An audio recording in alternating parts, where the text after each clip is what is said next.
Hello viewers, কেমন আছেন সবাই? আশা করি সবাই ভালো আছেন।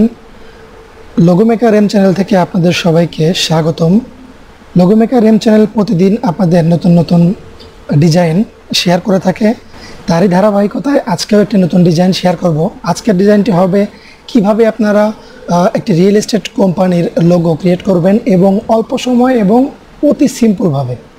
আপনারা আসলে এটা দিয়ে যে সব কিছু শিখে যাবেন এরকম না, আপনারা এখান থেকে ছোট ছোট এবং সংক্ষিপ্ত ধারণা পাবেন, যেটাকে আপনি পুঁজি করে পরবর্তীতে ভালো একটা ডিজাইন করতে পারবেন।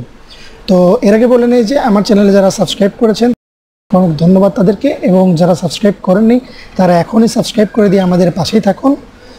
তো চলুন শুরু করি।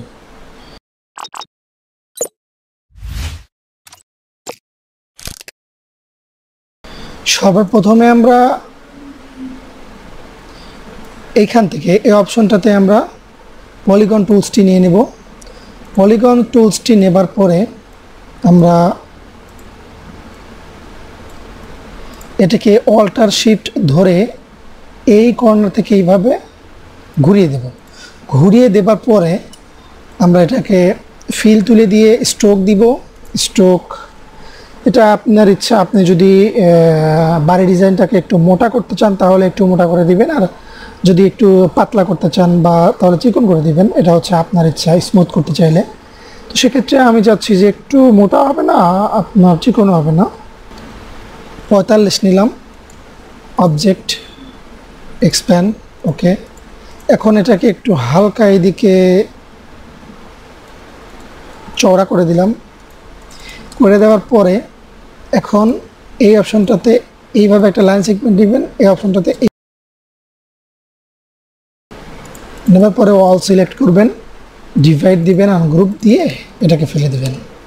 এটাকে ফেলে দেওয়ার পর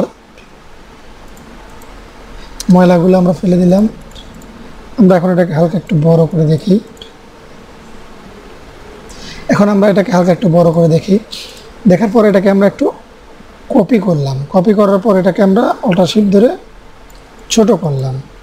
ছোট করার পরে এভাবে আমরা অল সিলেক্ট করে গ্রুপ করে দিলাম। গ্রুপ করে দেওয়ার পরে এটাকে আমরা এখন ভিতরে একটা জানালা ক্রিয়েট করার ট্রাই করব। আমরা এখান থেকে ইলিপস নিব, আমরা এখান থেকে একটা রেক্ট্যাঙ্গেল নিব।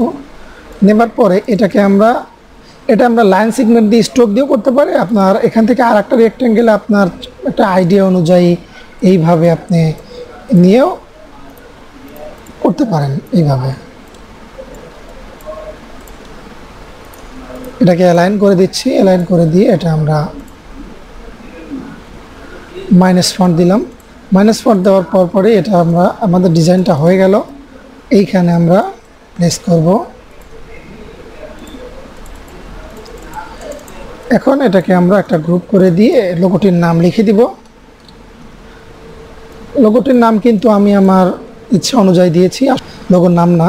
তো আপনারা ইচ্ছা করলে এটাকে চেঞ্জ করে নিতে পারেন এবং আপনাদের যে লোগোর নাম হয় বা যে কোম্পানি হবে সেই কোম্পানি অনুযায়ী নামটি নিয়ে নিতে পারেন, এটা আপনাদের ব্যাপার। এটাকে গ্রুপ করলাম। গ্রুপ করার পরে এখন কিন্তু এটাকে ইচ্ছে করলে আপনি যে কোনো কালার দিয়ে, আমি এটাকে একটু ব্ল্যাকের মধ্যে দেখাই যে আসলে কেমন হয়।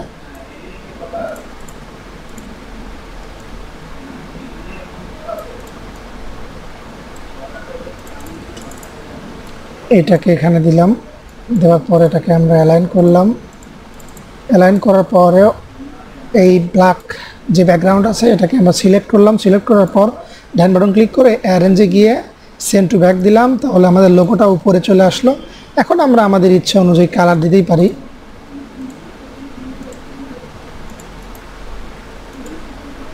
এটাকে লক করে নিলাম। লক করে নেওয়ার পর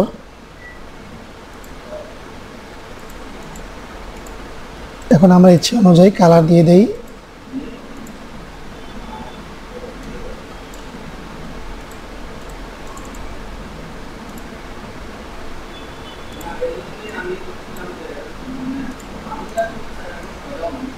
তো এইভাবে কিন্তু আপনি কালার চেঞ্জ করে দিতে পারেন এবং কালারগুলো সুন্দরভাবে এখানে ফুটিয়ে তুলতে পারেন আর লোগোটিও ক্রিয়েট করতে পারেন।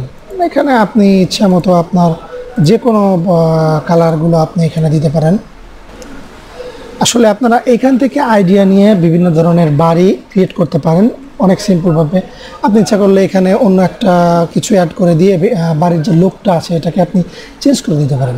তো আজকের মতো এখান থেকে বিদায় নিচ্ছি, দেখা হবে পরবর্তীতে কোনো ভিডিওতে। অবশ্যই আমার চ্যানেলটিকে সাবস্ক্রাইব করবেন, লাইক দিবেন এবং শেয়ার দিয়ে আমাদের পাশে থাকবেন। ধন্যবাদ সবাইকে।